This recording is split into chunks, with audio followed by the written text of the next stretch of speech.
$100 billion a year is less than what we're spending blowing apart Afghanistan.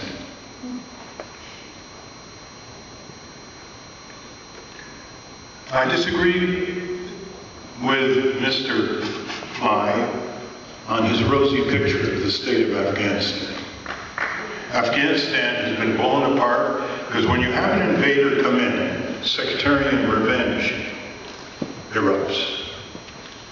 And we become complicit, sometimes we foment it. There's a reason why we're shipping cargo planes full of $100 bills over to Afghanistan regularly.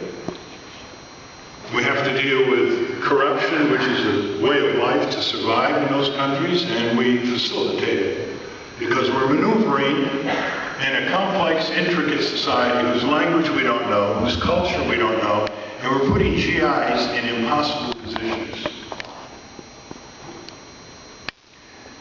Let me turn now to the nonviolent successes in our history. I know no better way to describe these nonviolent successes than to cite the work of Coleman McCarthy, who was a Washington Post columnist, and he became an advocate of peace studies. He's actually gotten peace studies in the curriculum of about 500 colleges, universities, and high schools, working out of his home in Washington, D.C. And one of the points that he makes is to remind people, even though it's not a constituency for it, that peaceful nonviolence has been spectacularly successful. We often think of Mahatma Gandhi.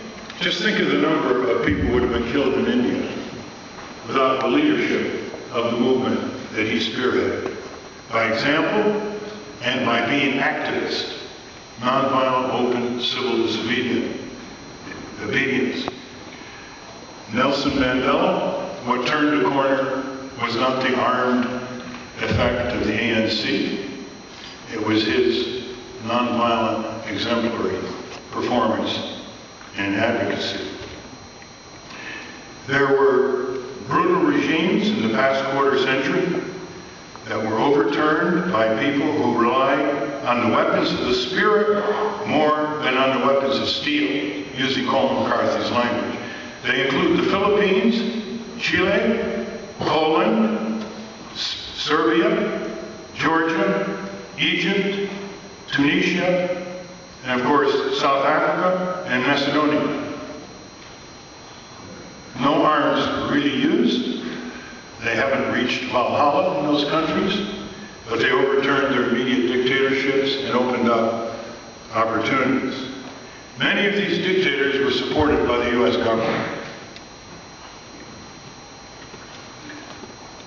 By the same token, during those same years, those 25 years, American presidents and Congresses ordered out violent force in Libya, Grenada, Panama, Haiti, Somalia, Sudan, Yemen, Pakistan, Afghanistan, and Iraq. For what? Mounds of corpses, profits to weapons companies, career bonuses for generals, high rates of suicide among veterans and soldiers, and an American economy laid waste by spending on wars that can't be won, afforded, or explained.